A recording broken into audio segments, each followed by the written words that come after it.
I'm Julie Thompson, and I'm the guest host today for Pembroke Today, where we will be talking to Pembroke's Town Administrator, Ed Thorne, about the articles on the warrant for the town meeting, which is being held, the special fall town meeting, which is being held on Tuesday, October 18th at 7 o'clock at Pembroke High School.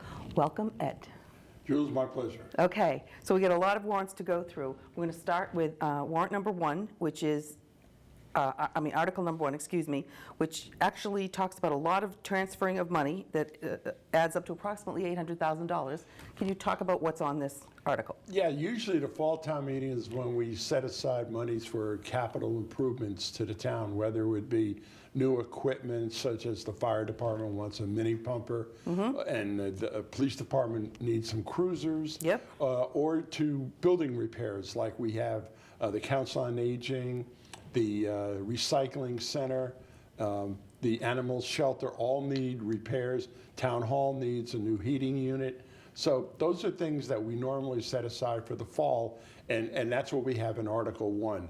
The water department's got some major improvements to the system, and the library's got some small repairs that they need to make. And so usually this is what we have for Article 1 almost every year on an annual basis. Pretty much with counting all the borrowing and water surplus and free cash, which is actually monies left over or surplus revenue from the previous fiscal year, which ended on June the 30th. So, and it appears that the number is around 800,000. Both from borrowing and from using free cash and water surplus. Okay, and this will require a 2/3 vote. That's correct. Okay. Article 2 it's about separation of pay benefits. Can you talk about that? Well, what we've done in the past is that when people leave the service of the town, they're entitled to unused vacation leave. If they retire, then they're entitled to the vacation leave and any unused sick leave, half of what they've accrued over their course of service with the town. Okay. And so we've set aside a pot of money to pay those folks when they retire because they're entitled to it. Rather than come out of a particular department's budget, we've set aside a pot of money to pay for these separation fund benefits. And we've been doing it for about 10 years now. Okay, so this is just something that you do every year anyway. Absolutely. Okay, excellent. Article 3 talks about adding money to the stabilization fund. Can you tell what that is and then why we're doing it? Well, that's the town's rainy day fund. Okay. I mean, if we had a catastrophic event or an issue where we had expenditures that far exceeded our revenues, then our stabilization fund's there to be able to be used for that. We have approximately $1.3 million in it right now. It's not anywhere near our goal, which is close to $5 million. But we continue to put money aside every year into the stabilization fund, and we'll probably have a figure that's anywhere between 50 to 200,000 available, and that's certainly going to be up to the town accountant when we get to the meeting that night. Okay, and can you just give me an example of what would be used out of the stabilization fund? Well, like I said, we've been fortunate that we haven't had to use it for a long period of time, but it would be for almost anything that would occur that would force us to have to dip into these reserves. Something unexpected. Absolutely. Okay, all right. You're right, we have to plan for that. Article 4, it's something about reducing the tax rate for fiscal 2017, but it's not really reducing the tax rate. Explain what it means. What it does is it keeps the tax rate at a level that we think would be sufficient.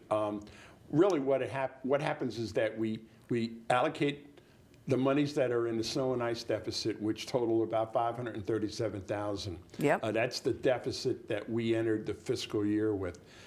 So by appropriating that money to the general fund, then that balances our budget for FY16. That allows us, the assessors and the tax collector and the town accountant, to go ahead and file for a new tax rate for the year that we currently are in, FY17. Okay. So a town has to have a balanced budget before you can issue tax bills. Okay. And so therefore it's almost an annual occurrence for us. in the fall to balance the town's budget. Right. And is it usually because of the snow and ice that we have a deficit? Yep, that's always the It's case. almost always the case. Almost always the Okay. case, right. So should we budget more for snow and ice? Well, that's the train of thought is that you would budget a little bit more. You don't want to budget too much because if you budget like $500,000 a year and we only budget $100,000, that you have to budget that $500,000 every year. Oh. So Okay. So it sets a bar. it sets the bar maybe artificially high in some Okay. cases. Okay.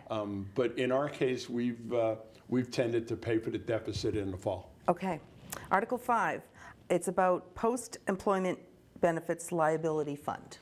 Talk about Several that. years ago, the accounting business came up with this situation where they are requiring cities and towns all over the country to fund a pot of money to pay for post-employment benefits. And this means benefits that are entitled to retirees. Okay, this isn't the vacation and the sick pay. No, this is That's completely totally different. separate. Okay. This is something where retirees are entitled to their retirement, any health insurance Yep. that they would still be on, and therefore that liability is out there for the town. Mm-hmm. And this includes teachers as well as town employees. So we normally try to fund this every year. Sure, because they're going to continue every The year, right? liability's out there. It's not going to stop. It's Okay. in excess of $55 million. So. Wow, okay. Article 6, it's a budget article that had to do with something that we already voted on in May of 2016. Okay. I don't understand this one, so explain it to me. Okay. In the spring of 2016, we established the budget for FY17. Right. And that's Article 3. That's the budget article Right. in the annual town meeting. And what's happened in the last couple of months is that Kathleen McCarthy, our treasurer collector, has refinanced some of the borrowings that have occurred almost 10, 15 years ago. A school roof, for instance, Yeah. that we may have borrowed at 3 or 4%. Kathleen's been able to refinance it at 1 or 2%. Wow. So we're saving thousands of dollars in our budget because we would, let's say the school roof borrowing was for 20 years at a certain percent, and we were set aside $50,000 a year for that particular project. I'm just throwing out As numbers. an example, right. Her refinancing now maybe would reduce that to 30,000. Wow. So we're going to save 20,000, per. So Article 6 per is a that. great article. It's a great article, and Because we thought we were going to spend more than actually now we have to spend Right. because of this and reduction of. because Kathleen does such a great job in Go keeping Kathleen. our finance. We're able to do this. That's in the great. fall. Okay, Article 7 is about special injury leave, and we're going to adopt a statute. Talk about that. Yeah, the Municipal Modernization Act that was passed by the governor just recently allows towns to set aside a pot of money to help pay for the police and fire insurance benefits. Police and fire are under what is known as Chapter 111F, which is separate from workers' comp that you and I would. Right, it's their own workers' comp. It is. It's their own our version of workers' comp. Okay. And this allows us to set aside some money to help pay for the deductibles or anything that might not be covered. Yep, the by- co-pays. Yep. Exactly. So, the new act allows a town to set aside a pot of money for that, and that's what this authorization does. So we'll have money there for the police and the fire if they're injured to cover anything above and beyond what their form of workers' comp doesn't cover. Or any deductibles that we And have. any deductibles, Yeah, correct. that way it doesn't come out of the police or fire department's budget. That's great. So based on that, Article 7, Article 8 wants to fund this, I believe, at $50,000? That's correct. Okay. Yeah, we had to adopt the statute first. And then once we adopt the statute in Article 7, Right. then Article 8 will fund that particular project. Clearly, we'd want to do that. It makes perfect sense. Okay, so that's Article 8. Article 9 has to do with the Patrolmen's Association and the Permanent Firefighters Association and collective bargaining? Well, we have this almost on every town meeting warrant because not all of our contracts are settled all at the same time. And in this particular case, the Patrolmen's Association just settled the contract with the town, a 3-year deal, and it has to be funded by a town meeting, and therefore we were able to give it to advisory within, at the 30-day window, which is required by town bylaw, and this article will fund the patrolman's contract. Okay. Just the patrolman's. Okay, and when's the fire contract up? Oh, we're in negotiation. Okay, so that's a separate. That's correct. That will be handled down the road somewhere. All right, so this just funds the collective bargaining agreement for the police. That's correct. Okay.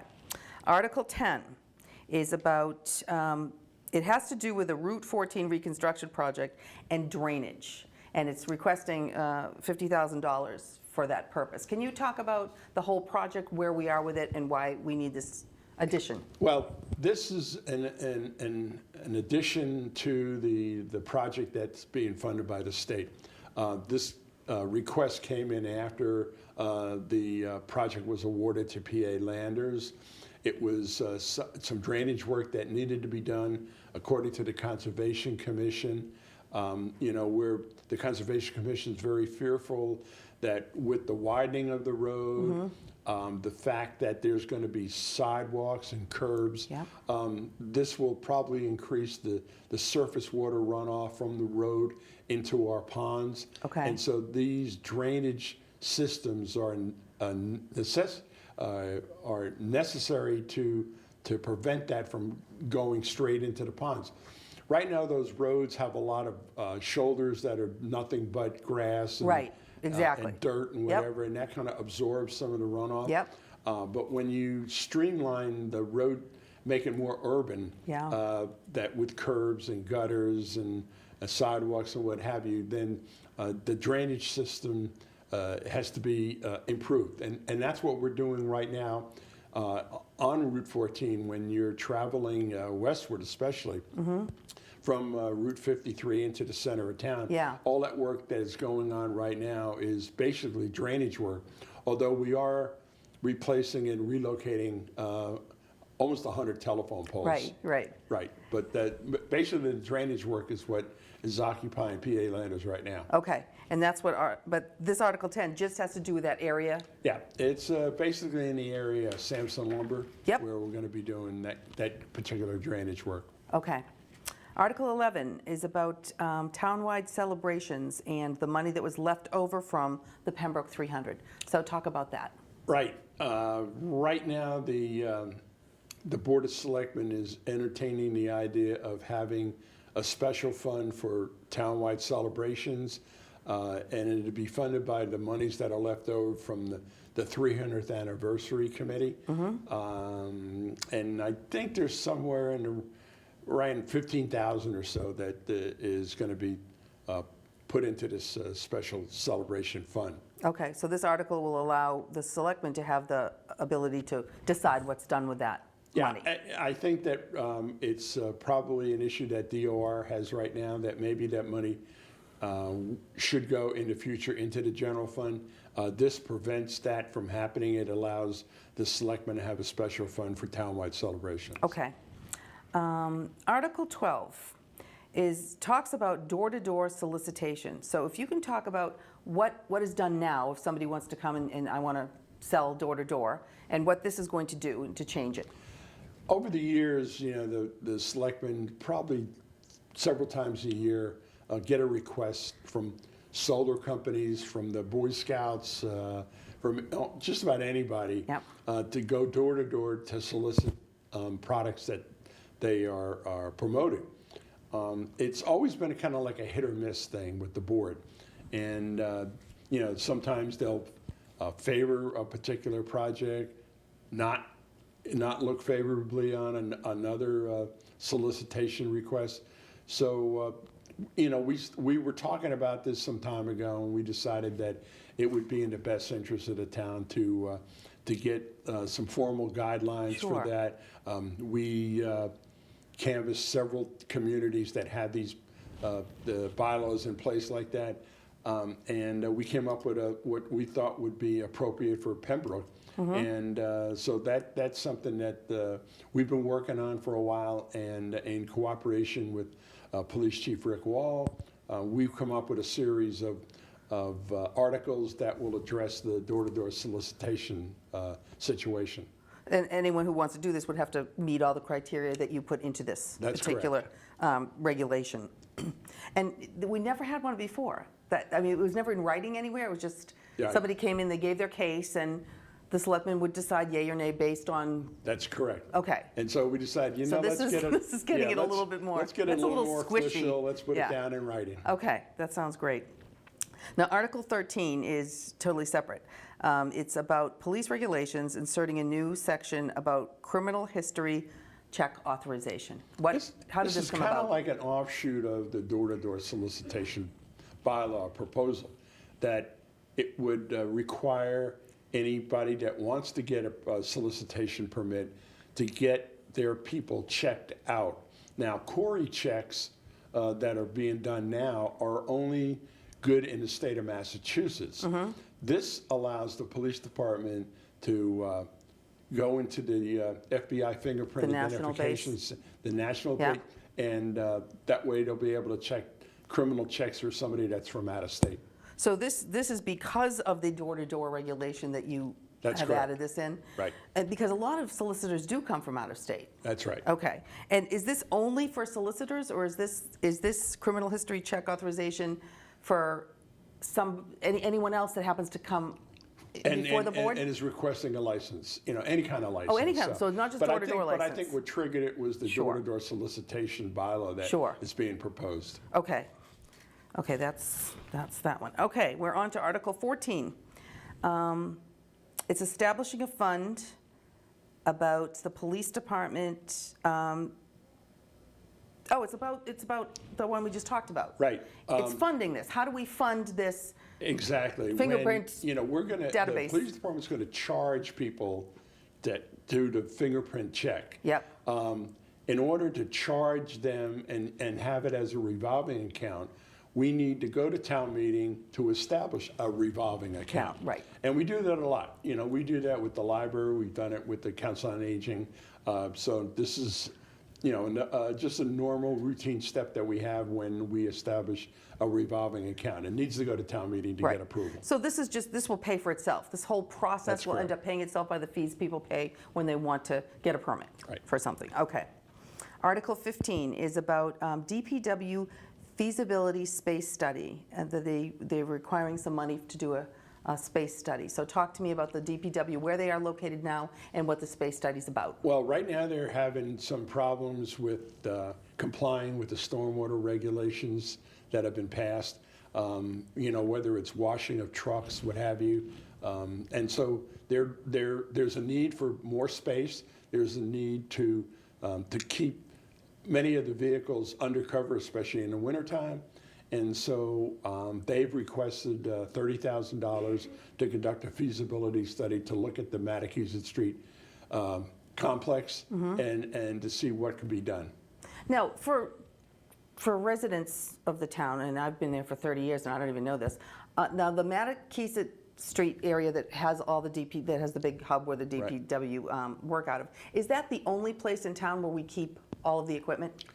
Yeah, pretty much so. I mean, so we got a couple of smaller areas like Glenwood Road where the water department has their headquarters, and one of the wells, the treatment plant that actually treats all the water in town. So we have some equipment out there, but the bulk of everything is at Massachusetts Street. Okay, and we spend a lot of money on equipment for the DPW. So I'm assuming one of their arguments is we need to make sure we have a safe place to keep this equipment to keep it alive longer. That's correct. Okay, that makes sense.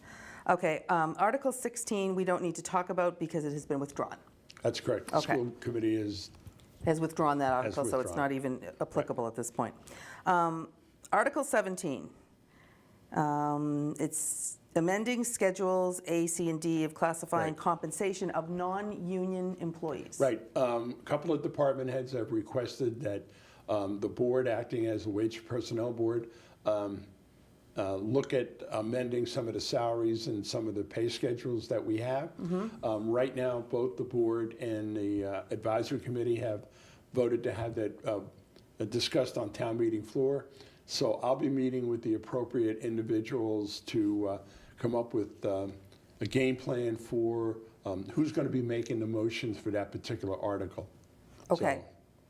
And right now, do we have anyone who works on the wages of non-union people versus union people? Well, that's where the wage and personnel comes in. Okay. Because we have many employees that are not covered by union contracts. Right. And, and one of the departments, almost in its entirety, is the library department. Right, and they're all of them are non-union. Okay. That's correct. All right. All right, and Article 18 has a bunch of sections to it, and it's all about money. Everything's about money, right? All right, so community preservation, there's A through F on recommendations. A and B were already previously approved, and it's transferring money. One is for the community center fund, and one was for the housing reserve fund. Well, let's take A first. A has to do with the historic Pembroke Community Center, which we already funded. Right. But we haven't used all the money. That's correct. Okay. And what normally happens is that when that project ceases to exist, then that money that's still left in that particular pot of money, Right. it gets returned to their what is known as their reserve fund. Okay, so it just sits there. Right. Okay. Now, the same thing for B, but it's $25,000 and $35,000 community housing reserve going to the fund, going back to their reserve fund, and that's for what? Well, the Housing Authority had asked for $60,000 about a year ago to fund a site plan for adding on to their complexes. Right. And they haven't used that money yet, so the CPC, the Community Preservation Commission, is taking that money back, putting some back into the general reserve fund, Yep. and also putting a pot of money back into the housing component of the Community Preservation Act. And in every community that has the Community Preservation Act, you're to set aside money for recreation, housing, and historic preservation. Okay. So it's good to know when we vote on something and it's not used, it goes back to a fund reserve, That's which correct. is nice. Okay. Recommended C is about the First Church renovation project. Right. They're into phase 2 now, their renovation, and this money that they are asking for and has been approved by the Community Preservation Committee is for phase 2. Okay. Recommendation D is actually under review right now by the CPC and Town Council. That's correct. So we're not even going to discuss it because it might change, it might be withdrawn, we don't know. It may even be withdrawn altogether. So we don't know, so we don't even need to discuss it right now. And there's 2 more recommendations on this, and they both have to do with youth baseball. $4,200 is for the on-deck cages. Yeah, in other words, the dugouts. Yep. And then I think the last one is for A new field. fencing on the same Yeah, field. And right. this would be the Field A, which is as you come into the complex on Mattakesa Street, is the field to the left. Right. And that's it for the 18 articles, which might be down to 16 articles if 2 get withdrawn. How long do you think this will take us to do? Well, let's hope that we have a quorum to start the meeting. Yes, and how many people do we need? 150. 150 people. Show up. Okay. That's right. And, you never know what articles generate the most interest Right. and most discussion. Right. So we could breeze right through in an hour or Yeah. so, and we could be there all evening Right. regarding the discussion on 1 or 2 articles. Right. Okay, so we hope that you show up at the town hall on next Tuesday. If you want a copy of this warrant, you can get it on the website, correct? Correct. Yep, it's on the Town of Pembroke website. And it's really good because under every article, it gives an explanation, layman's terms, what does this exactly mean if you vote for it? So we appreciate you doing this because as a person that goes to town meeting a lot, sometimes I don't really understand what is on the floor, and this really helps. We're trying to make it more user-friendly almost every year. Yeah, So. thank you, Ed. And thank you for joining us.